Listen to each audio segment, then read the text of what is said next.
संध्याकाळ झालेली आहे. आज लग्नाला गेली होती, त्यामुळे साडी थोड्या वेळ बाहेरच ठेवली होती, घातली वगैरे होती. तर आता घडी करून जागच्या जागी व्यवस्थित ठेवून देते म्हटलं. थंडीच्या दिवसात 5:45-6 पूर्ण अंधार पडूनच जातो आणि सकाळची रात्र कशी होते काही समजतच नाही. पटकनच दिवस डुबतो. म्हणजे कामातच पूर्ण वेळ निघून जाते. उन्हाळ्यामध्ये हाच दिवस मोठा वाटतो, तर थंडीमध्ये हाच दिवस छोटा वाटतो, कारण की रात्र ही मोठी झालेली असते. तर व्हिडिओला सुरुवात केलेली आहे. चला मग मी श्वेता परत एकदा तुम्हा सगळ्यांचं मनापासून स्वागत करते माझ्या एका नवीन व्हिडिओमध्ये. तर इथे साडी ठेवायला गेली तर सगळे वस्तू विखरलेल्या दिसतात आणि कपडे म्हटलं की ते तर विस्कटणारच. आणि जिथे मुली म्हटलं तर तिथे तर विस्कटणार, आणि मुली म्हटलं तर काही विचारूच नका. माझ्याकडेही तोच ताल आहे. आता यांनी पण प्रेसचे कपडे आणलेले आहेत, पण ते कसेही ठेवून देतात. पण ते प्रेसचे कपडे जर व्यवस्थित आपण प्रॉपर ठेवले ना, तर तेच कब्बड छान असं व्यवस्थित आणि ऑर्गनाईज दिसतं. तर माझेही कपडे व्यवस्थित आहे. फक्त माझ्या नवव्याचं खण तुम्ही बघू शकता, लेफ्ट साईडला जे आहे ते तिचं विस्कटलेलं आहे. ती कारण की कपडे न काढते, घालते, बघते, तिला व्यवस्थित वाटलं तर घालते, नाही तर मग तसंच ठेवूनही देते. वरती एका साईडला मी त्या साडी कवरमध्ये साड्या ठेवलेल्या आहेत व्यवस्थित, आणि कवरमध्ये साड्या खरंच व्यवस्थित राहतात आणि धूळ वगैरे पण लागण्याची शक्यता काहीच नसते. तर आता यांचे प्रेसचे कपडेही व्यवस्थित ठेवले आणि जेवढे काही टी शर्ट होते त्याही सगळ्या व्यवस्थित घडी करून ठेवून दिलेल्या आहेत. तर आता संध्याकाळ झाली आहे, तर नव्या म्हटलं तू दिवावात वगैरे करून घे आणि तुळशीजवळ दिवा पण लावून घे. तर कधी मी तिला लावायला लावते, कधी नाही बरेचदा लावायला लावते.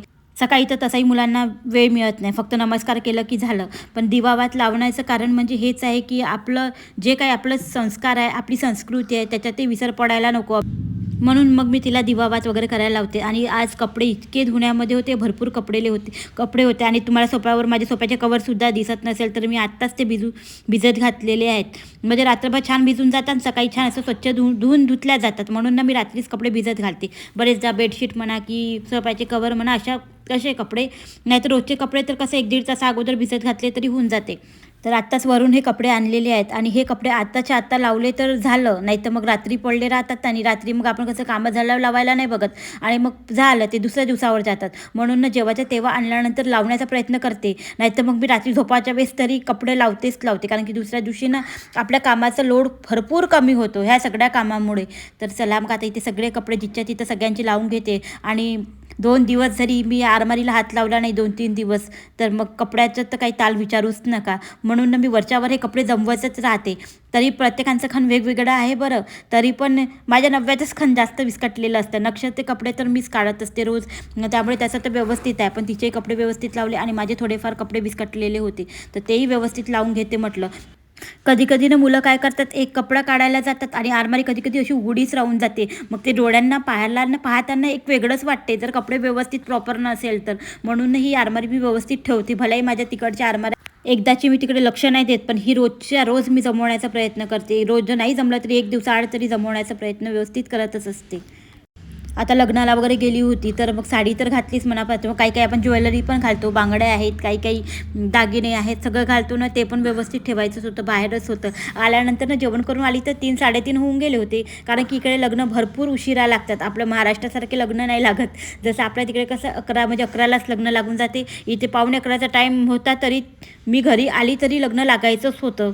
म्हणजे सांगू शकते इतका वेळ तिथे होऊन जातो. तर चला मग आता तिथं वस्तू दागिने व्यवस्थित ठेवून दिले मी, जेवढे काही होतं का घातले होते ते. सगळं आर्टिफिशियलच घालतो आजकाल आपण. तर इथे छान असे मस्त पेरू यांनी आणलेले होते विकत, आणि खरंच मला खूप आवडतात पेरू वगैरे. पेरू म्हणा की आपण सिंगाडे खातो ते सिंगाडे तर मी आणले होते म्हणा, पण यांना म्हणत होती की मस्त छान असे पेरू मला मार्केटमध्ये दिसतात. रोज मी सेराजम मधून वगैरे येते, तर हे त्यांनी ऐकलं होतं. तर बरोबर माझ्यासाठी 2 पेरू मस्त असे घेऊन आलेले आहेत आणि छान मोठे होते. आणि एकाच पेरू मी कापलेला आहे, तर त्याच्या इतक्या सगळ्या फोडी झालेल्या आहेत. छान असं मस्त त्याच्यामध्ये तिखट मीठ वगैरे टाकून खायला खूप टेस्टी वाटते. तर आता यांनाही देते, नव्यालाही देते. आता फळ फ्रूटचं खाल्लेच पाहिजे आणि सीझननुसार जे फळ येतात ना, ते तर फळ खाल्लेच पाहिजे, कारण की वर्षभरातून आपण कसं सीझननुसार फळ येतात. आता सीताफळ म्हणा, आता सीताफळचा पण हा टायमिंग आहेच चालू. पण सर्दीमुळे आपण खाऊ नाही शकत. सिंगाडे म्हणा की सीताफळ म्हणा की पेरू म्हणा, आणि घरी आणला तर मुलं तर खातातच. तर ठीक आहे, एका दिवस चालून जाते सगळ्या गोष्टी. चला मग नव्याला दिलं, यांना दिलं आणि मी पण खाऊन घेणार आहे. तर तुम्हाला नक्ष नसेल दिसाल तर नक्ष ट्युशनला गेला आहे, तर त्याला आल्यानंतर देते म्हणा मी. तर आता कधी कधी ना काय होते, आपण कोणतेही सामान आणतो, ग्रॉसरी आणतो, तर माझा टायमिंग हा संध्याकाळचाच असतो भरण्याचा वगैरे. आल्यानंतर ना सकाळी कसे कामं होऊन जातात, मग कामं 12:30-1 वाजेपर्यंत होतात. मग जेवण वगैरे केलं की थोडा वेळ आराम केला की संध्याकाळच होऊन जाते, 4च वाजून जातात. मग कसं आहे, हे सगळं भरायला काही वेळ नाही राहत, तर मग कधी कधी मी संध्याकाळीच वगैरे भरून घेते. आणि आज म्हणत होते की तिथे लग्नामध्ये उशिरा जेवण झालं होतं, तर हे म्हणत होते की आज खिचडी वगैरेच बनव. तसं तर पुलाव बनवते म्हटलं, पण राहू दे म्हणे खिचडीच बनव. तर मी इथे तांदूळ, अजून मुंगाची डाळ शिलकेवाली जी आहे ते, आणि थोडीशी तुरीची डाळ टाकून छान अशी मस्त फोडणीची खिचडी बनवून घेते. आणि तसंही रात्रीचं कसं खिचडी वगैरे छान अशी हलकी होते, पचायला छान सोपी जाते. तर इथे ना नव्याचा पेपरमध्ये ना फोटो आला होता, तर ती मला तेच दाखवत होती की मम्मी मी इथे उभे आहे बा म्हणून. तर तिने हा पेपर घेऊन आली बडी मम्मीकडून. आता ती कट करणार आहे आणि ठेवून देईन. ह्याच तर सगळ्या आपल्या लहानपणीच्या आठवणी राहतात. इतकी आनंद तिला झाला होता, खूप मस्त खुश होती ती. आता खिचडी तर एका साईडला मी टाकली म्हणा फोडणी. तर ही ना चण्याची डाळ आहे, तर फ्रीजमध्ये पडली होती. आता डोसा वगैरे केला होता मी, तर आता ह्या चण्याच्या डाळीला फोडणी टाकून देते म्हटलं. तर इथे तेल घातलेलं आहे, त्यामध्ये जिरं, मोहरी आणि आपल्या मिरच्या काप करून त्याच्यामध्ये टाकून घेणार आहे. आणि ही जेवढी काही डाळ आहे ना ती टाकून घेईन, आणि खूप टेस्टी वाटते. फक्त काही नाही टाकायचं, यामध्ये हळद आणि मीठ एवढंच टाकायचं आणि थोड्या वेळ होऊ द्यायची वाफेमध्ये. खूप टेस्टी वाटतात. कधी तुम्ही जर बनवली नसेल तर बनवून बघा. तर आपली इकडे खिचडी पण होत आहे आणि थोडीशी डाळ मग ती पण मी फोडणी टाकलेली आहे. त्याच्यानंतर ना आता संध्याकाळचा टायमिंग म्हणजे मुलांचा टायमिंग असतो. या टायमिंगला मी टी व्ही वगैरे काही लावत नाही, जर मुलं अभ्यास करायला बसले असतील तर. 8:30 वाजताच नव्या उठते. तिला 7-7:30ला बसवलं अभ्यास करायला की 8:30ला थोड्या वेळेसाठी उठते ती, कारण की तिला तारक मेहता बघायचा असतो. आणि त्या टायमिंगला ती जेवण पण करते. तर तिचे पप्पा तिचा अभ्यास घेत आहेत, कधी कधी मॅथ्स वगैरे तेच तिला शिकवतात. आणि स्वतःचा अभ्यास तर ती स्वतः करून घेते म्हणा, आता 7 क्लासमध्ये असल्यामुळे. पण छान, बिलकुल रायटिंग सुंदर काढशील बेटा. स्कूलमध्ये? हाँ, स्कूलमध्ये पण आणि घरी पण. ठीक आहे, अभी अच्छे से बिलकुल. तेव्हाच तर मॅडम गुड देईन ना. हां, एकदम सुंदर. Is green. क्वेश्चन मार्क्स नहीं देना है, ओनली डॉट्स देना है. क्वेश्चन मार्क्स नको देऊ. मात्र नक्षचा अभ्यास करताना ना आपल्याला हलताच येत नाही, कारण की तो उठूच देत नाही. मग मी इथंच थांब, तू इथंच थांब, मला हेच सांग, उठूच देत नाही. कधी कधी भाजीचं जरी तोडायला घेतलं ना, तरी माझं 1-1.5 तासात एकच जुंडी तोडून होते भाजीची. तो म्हणजे तोडूच देत नाही. मी असा एकही दिवस जाऊ देत नाही की त्यामध्ये मी मुलांना अभ्यास करायला बसवत नाही. जर त्यांना आपण रोज अभ्यास करायला बसवलं ना, तर त्यांना सवय पडते. नाही आता मला बसायचंच आहे, ह्या टायमिंगवर माझी मम्मी मला रोज बसवते, हे त्यांच्या लक्षात राहते. त्याच्यानंतर मग 8:30-9 वाजतापर्यंत मग आम्ही जेवण वगैरे करून घेतो म्हणा. आम्ही जास्त वेळ नाही करत जेवायला, कारण की सकाळीच हे जेवण करून जातात 10:30-11:00ला, तर त्यांना भूक लागलेली असते. तर 7:30-8पर्यंत आम्ही जेवण आमचं उरकूनच जातं सगळ्यांचं. तर खिचडीवर मस्त छान असं तूप वगैरे टाकलं आणि मग ते डाळ तर केलीच होती आणि मग लोणचं दिलं. तर आता किचन आवरायची आहे. तर किचनचं काय करते मी, सगळे जेवढे काही जेवणाचे भांडे आहे सगळे व्यवस्थित वैरून ठेवून देते, कारण की असे खरकटे भांडे नाही ठेवावं असे म्हणतात ना. आता माझ्याकडे भांडेवाली आहे, तर ज्याच्याकडे नाही आहे ते लोक रात्रीच घासून ठेवतात. तर मी ग्लास वगैरे रात्रीच घासते. ग्लास वगैरे नाही टाकत मी. मुलांचे टिफिन आहे, त्यांचे बॉटल्स आहेत, सगळं आताच्या आता घासून घेईन व्यवस्थित. आणि पूर्ण गॅस ओटा व्यवस्थित स्वच्छ केल्याशिवाय तर तशीही झोप येत नाही. तर याच टायमिंगला मी ना दुसऱ्या दिवशीचं जे काही भाजीचे असेल त्याची तयारी पण मी रात्रीच करून ठेवत असते. जेवढं मी दुसऱ्या दिवशी जे जे काही करणार आहे त्याचं सगळं प्लॅनिंग रात्रीच राहते.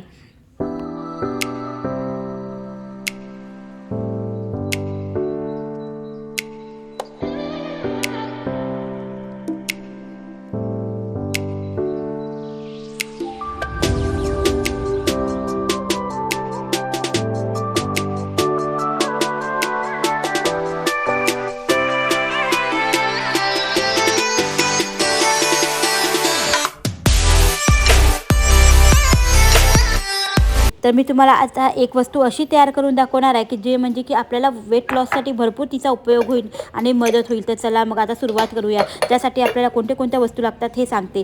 तर इथे मी सोप घेतलेली आहे, जिरं घेतलेलं आहे, इथे हे दालचिनी ज्याला आपण कलमीच म्हणतो शायद, ती कलमी घ्यायची आहे. आणि त्याच्यानंतर ओवा, असे 4 वस्तू आपल्याला लागणार आहे. तर इथे मी सोप, जिरं, कलमी आणि थोडंसं ओवा थोडं कमी घ्यायचं आहे. जसं की मी 2-2 चम्मच सोप घेतली, 2 चम्मच जिरं घेतलं आणि कलमीचे तुकडे घेतलेत. तर आपल्याला 2 चम्मच आपण ते घेतलं तर 1च चम्मच आपल्याला ओवा घ्यायचा आहे. तर ओवा हा खूप गरम असतो ना, त्यामुळे ओवा थोडा कमी घ्यायचा आहे. आणि ओव्यामुळे ना अल्सर वगैरे होण्याची शक्यता राहते. आता भरपूर अल्सरचं प्रमाण वाढून जाते ओव्यामुळे, तर कोणाला सहन होते कोणाला नाही होत. त्यामुळे 1च चम्मच घ्यायचे आहे. हे सगळं थोडंसं कमी गॅसवर भाजायचं आहे. खूप जास्तही नाही आणि खूप कमी नाही. थोडंसं छान असं गरम होईल आणि थोडंसं गरम होईल एवढंच भाजायचं आहे. आता मी भाजून घेतलं आणि गरमच बारीक करून घ्यायचं आहे. तेव्हाच छान असं बारीक होईल, कारण की गरम राहते आणि ते थोडंसं त्याला क्रिस्पीपणा येतो ना, त्यामुळे त्याच्याने लवकरच ते बारीक पण होते. तर लगेचच छान असं बारीक करून घ्यायचं आणि चांगलं भरपूर बारीक करायचं, असं नाही भरपूर वेळपर्यंत चांगलं पूर्ण चिकनं जोपर्यंत होत नाही ना, तोपर्यंत आपल्याला हे सगळं बारीक करत राहायचं आहे. जर तुम्हाला वाटलं तर यामध्ये तुम्ही काळं मीठ वगैरे येते ना, सेंधा मीठ वगैरे, ते पण तुम्ही टाकू शकता जर तुम्हाला वाटलं तरच, पण मी टाकणार नाही. तर आता हे घ्यायचं कसं, तर इथे पहिले गरम पाणी करून घ्यायचं. थोडं कोमटच पाणी घेतलेलं आहे मी. आणि कोमट पाण्यामध्ये 1 चम्मच हे टाकायचं आणि रात्री रोज झोपताना प्यायचं. कमीत कमी 7-8 दिवस तरी कमीत कमी तुम्ही प्या. तुम्हाला खूप खूप रिलीफ वाटेल याच्याने. आणि आपलं जेवढं काही आपल्याला भरपूर जणांना ना प्रॉब्लेम राहतो, सकाळी पोट वगैरे साफ नाही होत, तर त्यांच्यासाठी तर हा रामबाण उपाय आहे. तर रात्री जे काही आपण खातो ना, ते छान असं डायजेस्ट करण्यासाठी हे खूप छान आहे. तर हे कमीत कमी ना तुम्ही 10 दिवस तरी घेऊन बघा. आणि याच्याने आपलं पोटसुद्धा जे काही सुटलेलं असतं ना, ते पोटसुद्धा कमी होण्यासाठी मदत होते. तर 1 ग्लास पाण्यामध्ये ना कोमट पाणी घेतलं मी तुमच्यासमोर, त्याच्यामध्ये 1 चम्मच घालून आता इथे घेऊन आलेली आहेत. तर माझं लक्ष बघू शकता बाजूलाच येऊन उभा आहे. त्याला मी काही पित राहिली तर त्याला खूप नवीन वाटते आणि मम्मी काय पित आहे, मला देतच नाही असं त्याच्या मनात राहते. तर मम्मी तू दाखवणं का पित आहे, तर थांब म्हटलं तुला 2 चम्मच पाजून देते. तर थोडंसं पिलं त्याने, थोडं वेगळं वाटलं, तर मग त्याने सोडून दिलं. नाही मम्मी म्हणे मी नाही पित. तर मग चला, मग असंच मी रात्री झोपताना मी घेऊन राहिली आहे इतक्यात. आता रात्रीचे 10-10:30 वगैरे झाले असेल कदाचित, कारण की रात्री 10:30 तर होतातच म्हणा झोपतपर्यंत. आणि दुसऱ्या दिवशी ना आता सोफ्याचे कवर तर भिजत घातलेच आहे. मला पायदान धुवायचे होते, तर पूर्ण जेवढे काही पायदान आहे, आता हॉलमध्ये 2 पायदान असतात. एक माझ्या किचनमध्ये असते आणि एक बेडरूममध्ये असते. तर हे पायदान काही आपण मशीनमध्ये लावू शकत नाही. सोफ्याचे कवर वगैरे मी मशीनमध्येच लावणार आहे. आणि जेवढे काही रोजचे कपडे निघतात ते तर सगळे हातानेच धुवून काढते. तर म्हटलं मी जेव्हा केव्हा पायदान धुते ना, ते हे रात्री भिजत घालून देते. छान असं निरम्यामध्ये म्हणा की लिक्विडमध्ये म्हणा, छान असं भिजत घातलं की छान भिजून जातात. आणि सकाळी उठल्या चहा घेतला की नळाच्या खाली छान असं घासून घेते. म्हणजे कसं भिजलेले राहतात तर मळही सहज निघून जातो. आणि पायदान तसे खूप खराब होतात. 15 दिवसातून आपल्याला तर तसेही बदलवावेच लागतात म्हणा. तर पहिले इथे मी भिजत घालून घेते. आणि हो मैत्रिणींनो, आता मी व्हिडिओचा एंड पण करणार आहे म्हणा. नवीन असाल तर चॅनलला नक्की सबस्क्राईब करा. जर तुम्हाला माझे असे व्हिडिओ पाहायला आवडत असेल तर, आणि नवनवीन व्हिडिओ मी तुमच्यासाठी घेऊन येत असते. तसं तर मी रोज व्हिडिओ नाही शेअर करत, 1 दिवसाआड शेअर करत असते. रोज आता काय शेअर करायचं आहे म्हणून. चला मग आता इथेच व्हिडिओचा एंड करते. भेटते तुम्हाला एका नवीन व्हिडिओसोबत. तोपर्यंत बाय बाय.